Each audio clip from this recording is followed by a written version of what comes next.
Okay, I only have 10 days left here at the workshop before I fly to Denver for 2 days and then back to Barcelona. So I've almost got the whole car wrapped up. It's a tiny amount of things to do. But of course, I thought of one more project that I want to try to do, which is turning out to be a lot of fun. And that is making the gas gauge work and show this as how full the Tesla battery modules are. Please feed the YouTube algorithm by giving the video a like. If you want to see more like this, click subscribe and ring the bell to be notified of new videos. If you want to chip in on my expenses, I now have Patreon and YouTube memberships. This is where things get complicated. Now, I had to do the research to find out actually how you drive this. And it turns out in the gas tank that used to be here, there is a sliding float. And as there's more fuel, the little plastic or foam floats up, which changes the resistance between two wires, which changes the voltage that goes to that gauge. Now, it turns out that based on Ohm's law, the gauge wants to show the scale of this only between about 9 volts and about 11 volts. And for the life of me right now, I can't remember which is which, but we'll figure it out. So what I need to do somehow is read the pack voltage, figure out my state of charge as compared to the voltage the pack is at now versus a full pack, and then calculate the voltage I need to send to this gauge corresponding to that state of charge, and then the gauge will go boop and show it properly. The other cool thing is there's a little indicator down here that is for your fuel low indicator. And I worked out that when the wire coming to that is grounded, the light lights up because the other side of it goes to plus 12. So I need a mechanism to send a very specific voltage on the wire to the dial and a ground or not ground voltage to the indicator. So let's bring in my friend the ESP32 microcontroller. Oh, and these are the wires. This is following the Porsche color scheme. The green wire drives the gauge. The voltage on this makes the gauge needle move, and the black wire lights up the indicator. Now, that wire used to be very short from the fuel tank to the gauge, but I want to put whatever I end up with back here because it's going to be reading some other things in the future, and it's got access to 12 volts and the pack voltage and everything back here. So I got lucky and I remembered that I have data cables left over from my original pack tracker battery monitoring system, which go from under the dashboard to under the car. So I just hijacked one of those, and this is it. I'm going to mount my little box here, and this wire will easily fit in here. But for testing, I need it to be out here. Okay, this is my proposed solution. Longtime viewers of my channel will recognize this as an ESP32 microcontroller. It's not just, it's got 2 computers inside it, 2 microprocessors. Plus, the thing that makes it a microcontroller is it's got inputs and outputs that you can read, then you can process, and then you can send something out. It will read analog voltages. It'll read digital signals. There goes my voltmeter shutting down. It has something called pulse width modulation, where it can send a square wave out one of the pins of whatever frequency you ask for. It has Bluetooth and it has Wi-Fi, and it's all built into this little chip. Now this chip comes on what's called a dev board, where you can plug a USB connector in, write some code, and upload it into the chip, and then the chip will just run it. So what's my solution for driving the voltage gauge and the indicator light. Okay, the ESP32 is a 3.3 volt device. It only likes to have voltages coming into it or going out of it that are a maximum of 3.3 volts. But a car is a 12 volt system. So we need a way for me to generate a voltage out of this chip, but boost it up to 12 volts. And not 12 volts all the time, but I want to be able to vary it from that 9 volts up to the 11 volt level according to the state of charge. So the way you do that is with a MOSFET. A MOSFET is a transistor, which is a kind of electronic switch. It can turn on and it can turn off. It gets the name MOSFET because it's a metal oxide semiconductor field effect transistor. But in the end, it's just a transistor. And the way that you drive it with an ESP32 is you send it a pulse width modulation signal, which I'll explain in a minute, at 3.3 volts coming out of the chip. You run it through a current limiting resistor so you don't burn out your chip while you're driving the transistor to tell it to turn on. You also have a pull down resistor which makes sure that the transistor is off when, say, the chip is booting up or it's in an indeterminate state. The transistor will stay off. And this is called the gate, which is like the light switch that allows current to flow from the drain to the source. The source is grounded and the drain is our output signal. And the way we get physics to work for us is this is coming in at 3.3 volts, but we pull up the drain to 12 volts, which is our target value. You need a 1K resistor there to act as kind of a buffer between the transistor and the full 12 volts. If we grab the signal right at the output of the drain below the resistor, we will get a 0 to 12 volt signal proportional to a 0 to 3.3 volt signal. Don't ask me how long it took me to get this damn circuit working, which is what we have right here. You can see our MOSFET friend is right there. We've got the current limiting resistor, we've got the pull up, and we've got the pull down resistor. Now, this is our 12 volt input, which is coming from this battery. That simulates the car. The code is running on here, and we have two outputs. This one is the signal to the gauge, and the other wire is the signal to the indicator light. So what I've done is I wrote some code to simulate ramping up the PWM signal from 0 to 100, which will drive the MOSFET. And I'll show you how that works. So let me turn the voltmeter back on. And if we look at the oscilloscope, you can see we have a square wave, and right now the square wave is ramping down according to me simulating dropping the fuel. It gets to 0 and then it starts coming back up again. And it'll go to 100 and back and forth. So I'm fully exercising the gauge.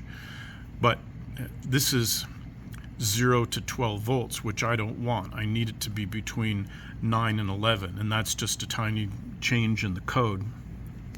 And you can see as we come down, so we're at 70, 60, 50%, you'll see on the other output signal, it will go to 0 volts when we hit 10%. Right there, it just went to 0 volts. And then as it starts coming back up again, then the indicator goes off because it's not grounded. So that's all fun. That's simulating exactly what I need to do for the gauge, except for that 9 to 11 volt scaling. Now here you can see my code that's ramping up the simulated voltage and the state of charge, figuring out the PWM duty cycle value that I'm sending out of that pin. And right now the voltage is going down, state of charge is going down and all that, but that's not going to help me when I'm driving down the road. How do I get a reading of the voltage of the pack so that I can allow it to kick off my calculations? The pack is a nominal 144 volts, so I cannot directly connect it to an input pin of the chip because it will just let out the magic smoke, potentially followed by some flames. So what we have to do is decrease the voltage to a point where the chip can safely read it. But lowering a DC voltage is very straightforward. As opposed to raising it, you need a MOSFET. To lower it, you just need two resistors. You have your input voltage here, and then your output voltage is tapped off in the middle. The value that you set these two resistors to will build a ratio of your input to your output. If we make these both equal, like 1,000 ohms each, the output value will be exactly half of the input value. So I need something on the order of a 3.3 divided by 144. That's, what's that? I don't know, 20? No, 40? Something closer to that. Yeah, a little over 40. So this one has to be 40 times that value. In a perfect world, this would be fine. But I still can't even do this because I never, ever, ever in this car want to have any connection between the battery pack voltage and the 12-volt system of the car. I need them to be completely isolated because in the worst case, if a positive voltage of the battery pack ended up touching the frame of the car, it would weld itself to the car with tremendous heat and flames running at 1,000 amps, which is a very, very bad thing. So I need to find a way to do an isolated DC reading of the pack voltage. And I'm working with a longtime viewer of my channel. His username is Shaky Traveler. We actually met up in Bangkok way, way back when he was giving me some other very helpful circuit advice. He used to work on spacecraft at the Jet Propulsion Lab, so I trust this guy when it comes to designing circuits. Now, he's given me some ideas which is beyond the scope of what I can get done in the next 10 days. So I thought, well, my chip has Wi-Fi in it, and I've already solved the problem of reading the pack voltage in by Wi-Fi from the V2, sending out all those data packets. And all I have to do is essentially replicate the code so I can see 121.6 volts coming in here. So in the space of less than an hour, this chip is now reading the voltage level from the car over Wi-Fi, exactly the same as this. And you can see, no, I have to restart the code because we're still running in simulation mode. Hold on. Okay, I just re-enabled that new section of code, and you can see that I'm reading the pack voltage of 121. I'm dropping the 0.6 because I don't care, because the gauge has such small resolution on it, or such a small amount of swing. 0.6 isn't going to matter. But I am reading the pack voltage, and I'm using that real value to drive the state of charge, which drives the MOSFET. And here we have the PWM signal that represents 28 volts. So that's pretty cool. And I'm going to switch the voltmeter over to that same pin because you might have a hard time understanding how this could represent a certain voltage when it looks so weird. But what happens is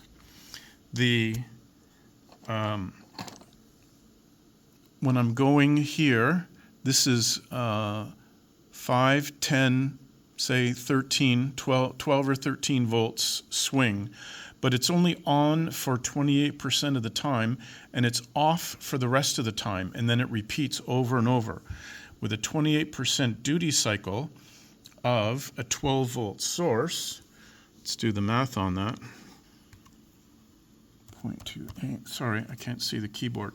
So that should be 3.36 volts. In a perfect world where that is an exactly 12-volt battery. Now I'm reading 3.691 volts. Nice and steady voltage as shown by this very high quality Fluke DC voltmeter. It's because this is happening so fast. Every one of these is 1/1000th of a second of time.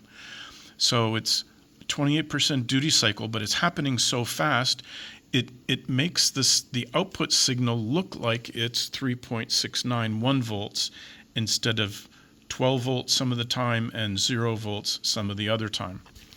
And that's 0.3 of a volt higher because I suspect this 12 volt battery is running a little hot. Yeah, the 12 volt battery is 13.1. So that's why we're seeing 0.3 of a volt higher than we would expect.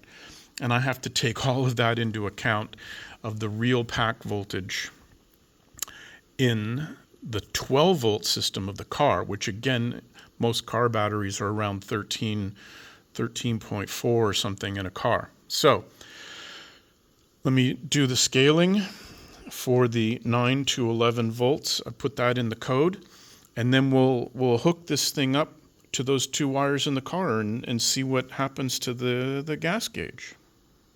Okay, after some weird math, I think I have it mapping correctly. This big bar represents 0 volts to full 12 volt voltage. This small bar represents the state of charge that determines how to drive the fuel gauge. And that is between 9.08 volts and 11.2 volts, representing 82 to, or 66, yeah, I got that backwards, 66 to 82% of the battery, the 12 volt battery voltage that's driving the gauge. That means I have to be cycling of a PWM value between 174 and 216, not all the way from 0 to 255. This PWM value exactly matches the 0 to 100 state of charge. And we see that cycling through now. With state of charge is coming up to 70. My PWM value is going to hit 216 and then come back down and bottom out around 174. And we're going back up again. It's not exact because I'm making quite large jumps in the value in the simulation.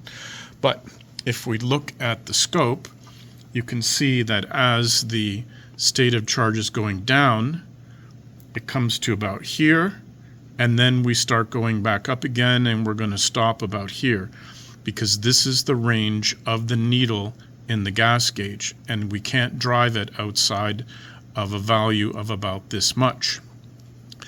This is represented in DC volts from, it's going to go to 9.03, you just saw that, all the way up to about 11.2 as representing there. Yeah, overshot a little bit. Oh no, that was just a little bit under, but again, it's close because I'm taking quite large jumps in the values. It's not going to ever hit the top and the bottom exactly. So I think this is ready to actually wire into the car. We'll put 12 volts there, we'll put the fuel gauge there, and we'll put the low indicator light there.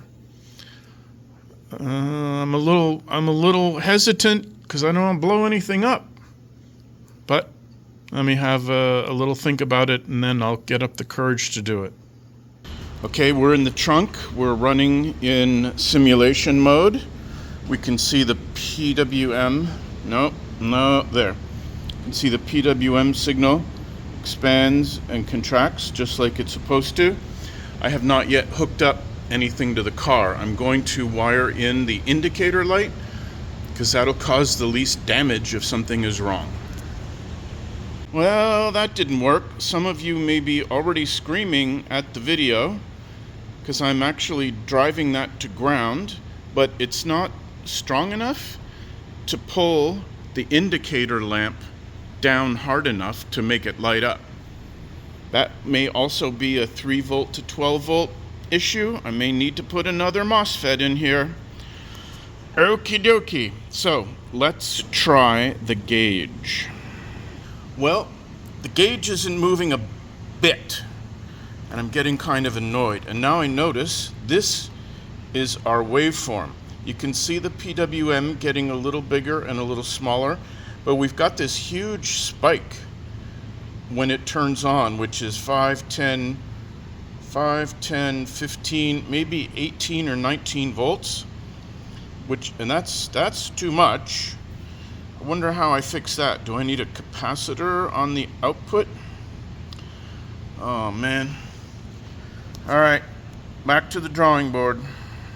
Well, look at that. It turns out that due to the inverted nature of the MOSFET's output, I had the signal going exactly backwards, and we want our voltage to be on the low side, getting close to ground, and not on the high side, getting close to plus 12, which is weird because that's what I thought I was driving the gauge with a potentiometer before. Now clearly I need to scale some of my conversion factors, because we're only getting up to about 3/4 right there, and then down to just over 1/4. So as I adjust those values for the scaling factors, hopefully I'll get the full swing that I'm looking for. So here's my first conversion factor adjustment. This is the 12 volt bus voltage when the car is switched on, the contactors are on, and I'm essentially driving the car right now. And so I need to put this in, if you can see it, and hopefully that will scale the top end of the gauge properly. Well, that didn't help a great amount, and I think it's because I'm getting so much overshoot on the signal I'm trying to send. Basically everything in this little curved triangle above my finger is considered to be excess voltage, and I need to find a way to cut that off. Maybe I need a Schottky diode or something else that's going to help me out there. Or I can just compensate the crap out of it in the software. I'll do a little research. Okay, babies, check this out. Boop. And the anticipation is killing me. Boop. 4/4. I guess the Germans aren't big into simplifying their fractions, but it's 1/4, 2/4, 4/4. Anyway, this is now working with some voltage correction factors that I put in. Let's check those out. So originally 11.2 and 9.03 drove the gauge perfectly, but what I ended up with to drive it with the Arduino is 12.7 to 7.3, and it turns out that that overshoot is exactly what I thought. I could clamp it with a Zener diode. There's some games you can play with an inductor capacitor circuit, but from what I'm reading in the forums, and I'm a complete moron in the world of analog circuitry, is that this is my wire going to the gauge, and it's picking up all kinds of crap like a giant antenna. So what I'm going to do is, when I finally get this finished, put it in a project box, mount it here, and then I will be able to fine-tune the voltage trigger levels when it's in its final configuration inside the box. And then I don't really care what the waveform looks like, unless it's actually damaging the gauge, which I don't think so. Oh, the other part of the overshoot could be due to the nature of the coil in the gauge, which induces a magnetic field which turns the needle. That could be adding an inductor into the circuit, which I am not accounting for in my design. I thought it was just what we call a black box that I send a voltage to it, and it does the right thing. But no, that's too much to ask. So let me have some Cheetos, and then I'll work on a MOSFET for the low fuel indicator side of things. Oh, I got so excited that I started to put the board into a project case, which will mount right here, because we have full activity on the gauge. 2/4, 1/4, reserve, and light. Sweet. So all I basically did was completely recreate that MOSFET circuit on the indicator light side, because the pin on the chip was only going between 0 and 3.3 volts, and it didn't have enough grunt to pull that 12 volt circuit to ground. So I just put another MOSFET in, and instead of driving it with a PWM signal, it's either on or off. And I think I'm going to wrap that up. I'm not going to show you the final version of this because it's not that important, but what I will say is I think there may be a very niche need for this in the marketplace. I tried to find something like this. There was a product from Australia from a long time ago, which is apparently no longer sold. So what I'm going to do is I'll design a circuit board for this, and I will post the code and the circuit board design up on GitHub when I get the time and the chance. And so anybody who wants this, they can go ahead and download it, get the PC board made, load the software in, and configure it for the voltage of their specific pack, because I'm not going to go and make it highly configurable. You just get to change a constant value in the code. So let's wrap it up for Happy Fuel Gauge. Boop. There she goes. Oh, I forgot to mention one very important thing. I ordered on Amazon a 12 volt to 3.3 volt USB micro adapter. And I ordered on Thursday. It said it would be here on Friday. They lied. Friday comes and goes, and then Amazon says, oh, sorry, your package is delayed. So I get on customer service. I go through 3 different people. The second guy says, okay, I've updated your order and you'll have it in 24 hours. And I said, okay, I'm talking to you on a Saturday. Are you saying you're going to deliver this on a Sunday? What package service are you going to use? Give me a tracking number, because I'm not going to sit in the office here waiting for a truck that might never show up. He passed me to the third guy who says, okay, I fixed your order. It'll be here on Thursday. And I'm like, okay, first of all, your second guy lied to me. Second of all, that something that was supposed to take one night is now taking a week. You need to fix that. And I asked him for some kind of compensation into my account, and he just refused. So you know what Amazon can do off a very long pier. For most of the time it works okay, but then it's just a mindless, faceless void of a corporation with no respect for customer service. So there we go. Bye. Have a nice day. And after that angry rant, I want to leave you on a happy note. This phone call came into the EVTV phone lines. A certain person was asking about the V2 controller and if it could talk with the 100 kilowatt hour Model S battery packs and the new version of that. Because he's got a few of them lying around, and I wonder how that could be possible. And just look at that name. And this is one of those if you know things. We were graced by Tesla royalty today, and that just made everybody here so excited because he is the man. Okay, bye. Just before we wrap up, I want to thank my Patreons, Peter Bouvier and Puppy, for their support. We also just popped over 2,000 subscribers, which is quite a nice milestone for my little channel. All support is greatly appreciated. Hey, I hope you enjoyed the video, and if so, please give it a thumbs up. I see that 81% of the viewers aren't subscribed. Please do, as it does help the YouTube algorithm. Take care and see you next time.